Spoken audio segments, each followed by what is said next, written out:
Welcome to another episode of Raising OKC Kids, Conversations with Metro Family in Oklahoma City.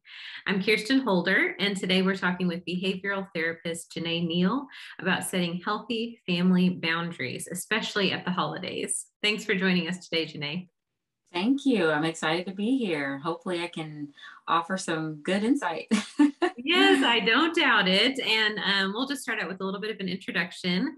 So, Janae, you grew up in Edmond, and she earned her bachelor's degree in psychology. She has a minor in sociology, both from UCO, the University of Central Oklahoma.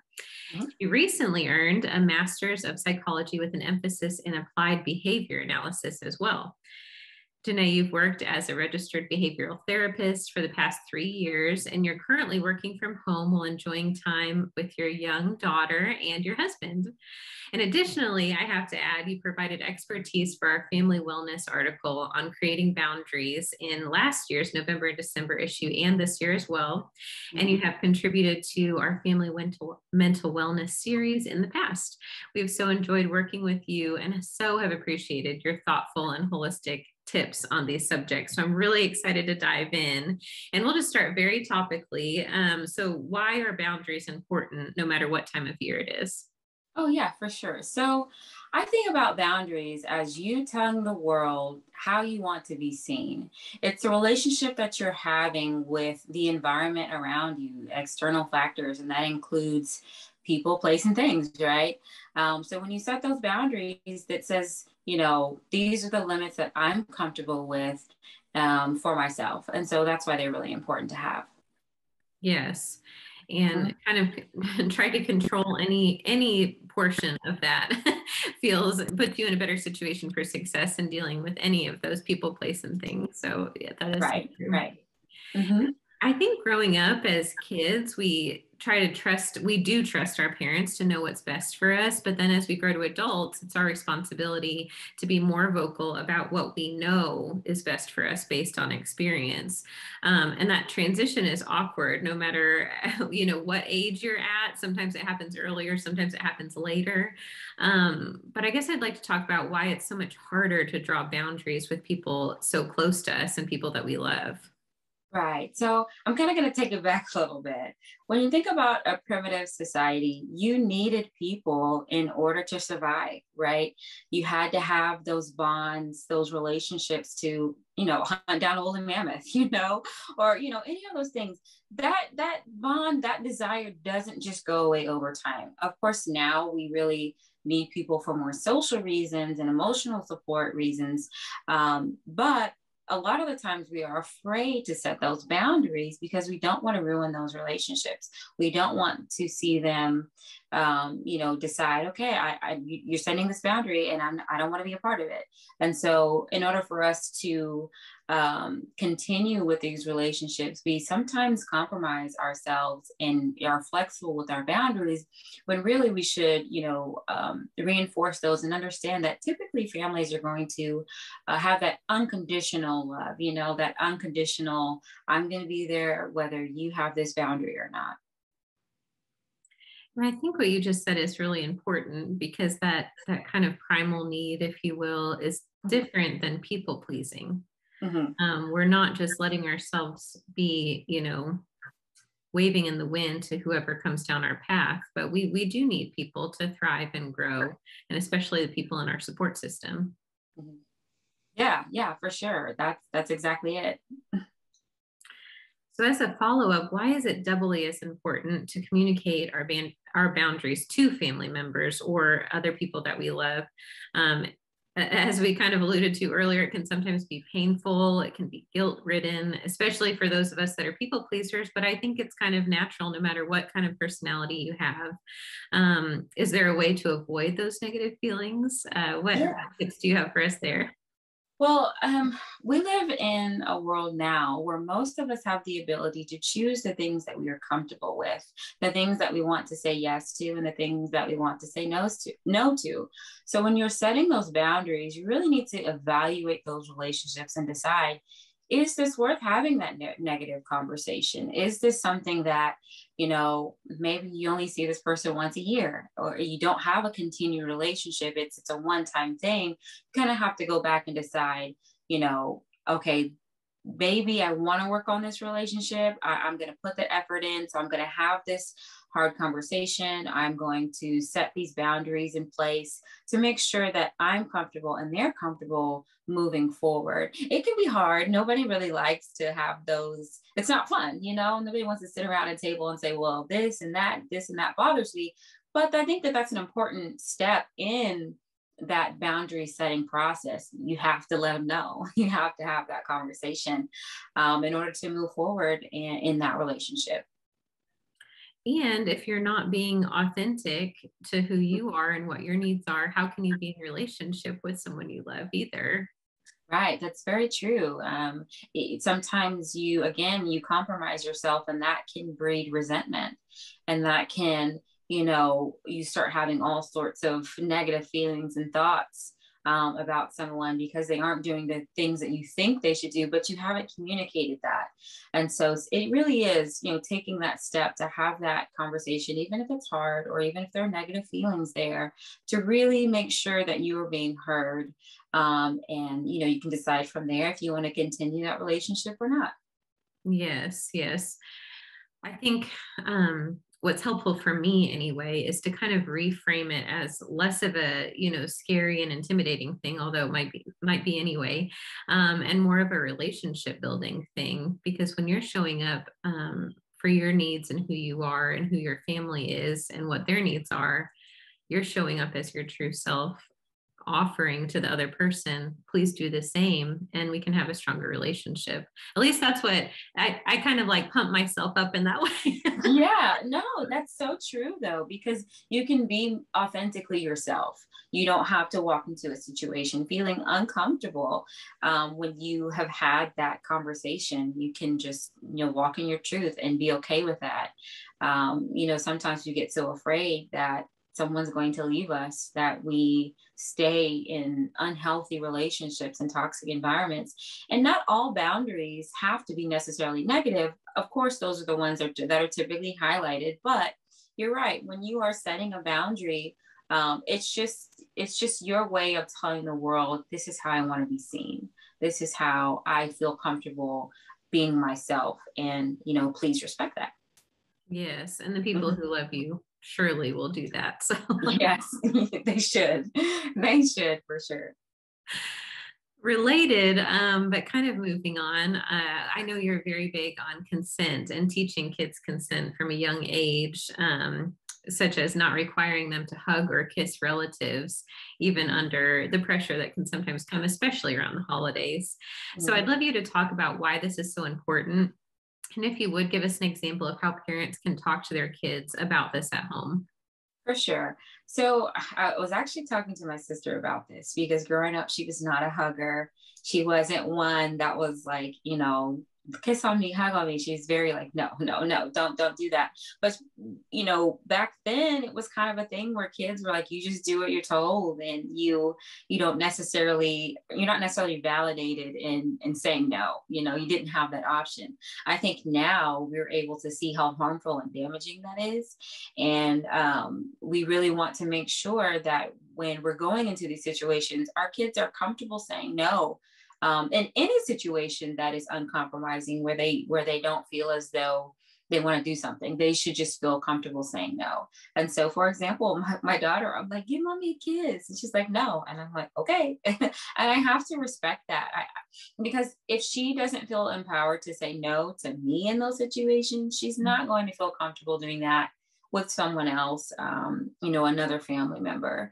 And when those situations do happen, hopefully you have had an age appropriate conversation with your child about what consent looks like. So for example, like with my little, it's practicing that at home, her saying no and me respecting that. Of course, with, our older kids, you can have, those verbal conversations of what that looks like, and taking that time to really make sure they understand in an age appropriate way what yes and no means. And if you're having uncomfortable feelings, always, always, always tell me or, someone that you trust, say, hey, I don't feel comfortable doing this, and then we can step in and take care of that situation. Yes.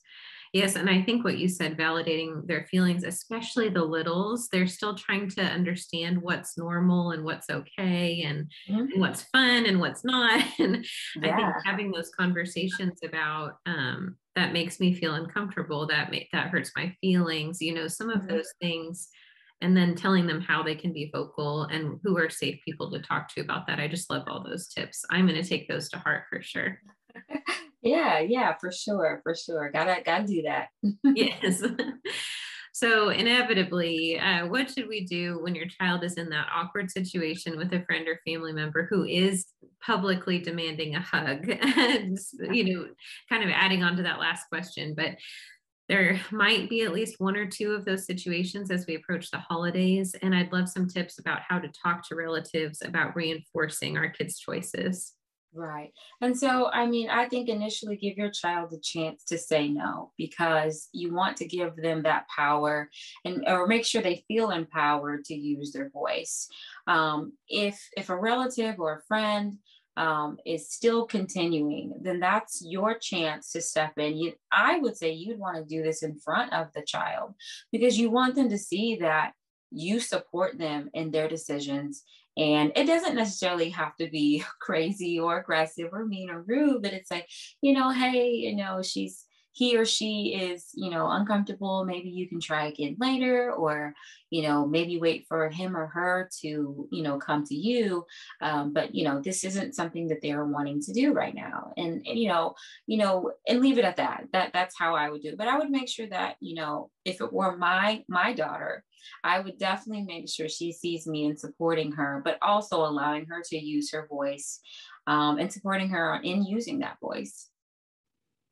Leading by example. I like that tip. Yeah. I think it's sometimes more like human nature feels more comfortable to pull somebody aside, but you're so right. Those kids need to see us sticking up for them, but Yeah. also what we believe is important too, because then they'll know exactly how that looks and how to Yeah. come out of it.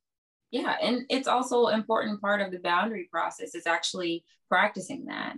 Mhm. And, allowing them to see that, okay, this is a boundary that mommy or daddy or grandma or grandpa has. And so Mhm. they are addressing it with that person, which only, supports them in learning that skill as well on how to set boundaries. Yes, absolutely. Mhm.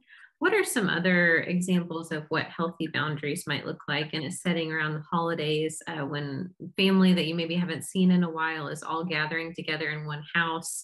Can you give us a few examples of situations that you've come across or read about that maybe our listeners should have prepared in their toolkit for? Yeah. Well, I think the first thing is really checking how you are. How is your mental stability? If you know you're going to be around someone that you just can't stand, like it's not happening, don't go to those events, and let your family know and say, hey, I just don't feel comfortable. I'll be at the next one, or you guys can come here. But just making sure that you're in tune with how you are feeling in what you're comfortable with, and not setting that boundary. Also, talking about it early. And so you don't want to wait till you're at the Thanksgiving table to say, you know what, this is this is how I'm feeling right now in this moment, because that can just turn into a host of whole other things, and you just don't want to go down that line at the dinner table. I would say, do a family Zoom call. That's something that you can do early and say, hey, especially with things like COVID, for example, hey, let's maybe have this at a park, or let's have this, everybody that's coming over is doing this, whatever you decide, whatever you're comfortable with with your family and yourself, just making sure that you have that plan of action early. You aren't waiting till the last minute to kind of tell everybody how it's going to happen. So yeah, because that can ruffle some feathers for sure. Time and place. I love Mhm. that. I love that. Yeah. Yes, and setting those expectations in advance so that everybody can go into the holiday on the same page and kind of just enjoy and not have to worry about some of those other conversations in the moment.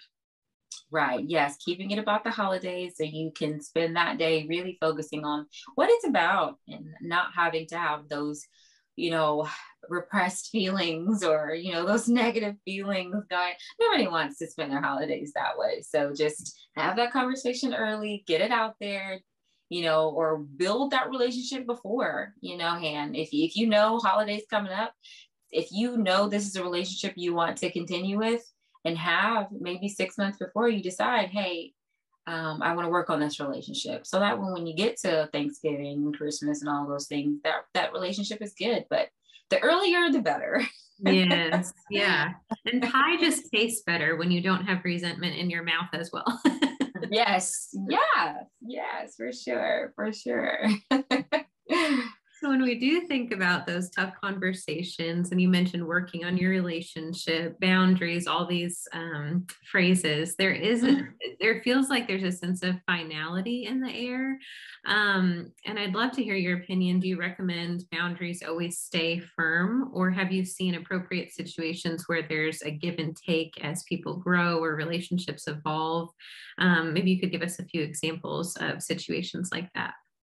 Yeah, for sure. So when I think about boundaries, it's kind of like me telling myself that this is what I need. And so when you are flexible on those, it kind of tells the rest of the world that, oh, it may be, or I can treat your boundary that same way. So when it comes to those, you're setting that boundary, I would say stay firm with that. Now, as a relationship, progresses, and things change, maybe the boundaries start to look a little bit different, and you can approach that down the line.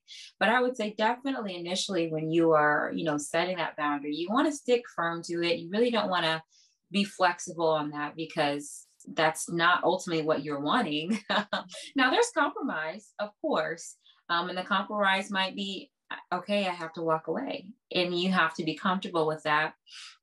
And and making sure that you have someone that's going to support you as well, when you're making these decisions. So maybe it's a spouse or a friend, or someone that when you're going to these situations, you're not just doing it blindly, or the last thing you want to do is get to the table and be at the end of an attack or intervention or what have you. So just making sure you have that support, and you're comfortable with what you are offering and putting out there, but you're staying firm with that. Yes, I like that. Having a support system keeps you grounded in general. So having that call a friend helpline, or call a spouse, or call a partner. Yes. Yeah. That is yeah. For sure. For sure. So you have a young girl at home, which I'm sure comes with its own laundry list of boundaries for your family, especially as the pandemic still lingers. Like we mentioned, doing things outside might be more appropriate for some families. But of course, we're in cold and flu season as well.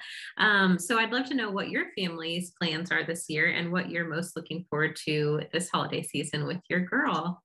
Yeah. So, of course, for me, it's going to be just really spending time with her, watching her kind of observe those holiday traditions, making cookies, cooking all the food.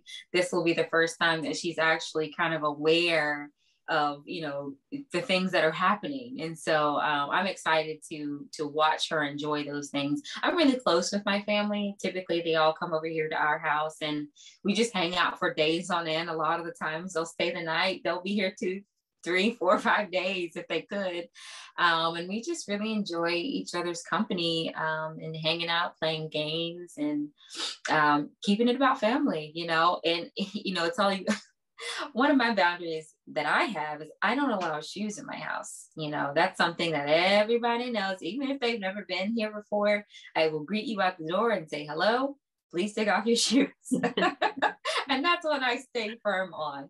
But those are the types of things that it's something that I say initially, and then it's not a problem. It's not that it's a hard conversation. You're talking about shoes, but you set that boundary first, and then you can enjoy the rest of your time there as well.